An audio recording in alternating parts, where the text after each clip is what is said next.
বন্ধুরা, আজকের এই গল্পটি অনেক মজাদার এবং সাথে অনেক ভয়ানক। আজকের এই গল্পটি আপনাকে অবশ্যই শুনতে হবে। তবে একা আপনি শুনবেন না, আপনি অনেক ভয় পেয়ে যাবেন। বন্ধুরা, অনেক সুন্দরী একটা মেয়ে যার নাম রুমাইশা। সে ক্লাস 10 এ পড়ে, স্কুলে পড়ে। এই সময় তার সাথে এমন একটি ঘটনা ঘটেছে যেটি খুবই ভয়ানক এবং এমন ঘটনা হয়তো আপনি আগে কখনোই শুনেননি। বন্ধুরা, রুমাইশা ক্লাস 10 এ পড়ে। সে খুব সুন্দরী এবং খুব মেধাবী। তো ক্লাস 10 এ পড়া অবস্থায় একদিন সকালে কোচিংয়ে গিয়েছিল। কিন্তু সেই কোচিংয়ে যাওয়ায় তার জীবনে নেমে এসেছে এক কালো অধ্যায়।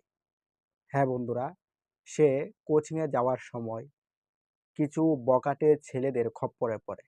এরপর সেই সুন্দরী মেয়েটির সাথে যেটা হয়েছে একেবারেই এটা মেনে নেওয়ার মতো না। এমন একটি ঘটনা যেটা একেবারে মেনে নেওয়ার মতো না। বন্ধুরা, রুমাইশা যখন কোচিংয়ে যাচ্ছে সকালবেলা, তখন সে বখাটে ছেলেদের খপ্পরে পড়ে সে এমন একটা অবস্থায় গিয়েছে যেখান থেকে ফিরে আসা কোনো মেয়ের জন্যই সম্ভব না। বখাটে ছেলেরা তার পুরো সর্বনাশ করে দিয়ে তারপর একেবারে তাকে এমনভাবে হত্যা করেছে যেটি বর্ণনা দেওয়ার মতো না। তো বন্ধুরা, তাকে হত্যা করে দেওয়ার পর বখাটে ছেলেরা যখন তাকে ফেলে রেখে পালিয়ে যায়, এরপর তার যে আত্মা, সেই আত্মা সেখান থেকে বের হয়ে ভয়ানক একটা ভূতে পরিণত হয়।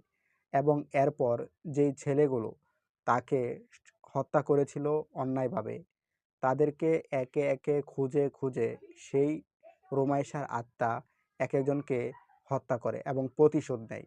তার উপর যেই অত্যাচার করে তাকে বিনা দোষে যে হত্যা করা হয়েছিল, এর প্রতিশোধ নেয় রোমাইশার সে ভয়ানক আত্মা।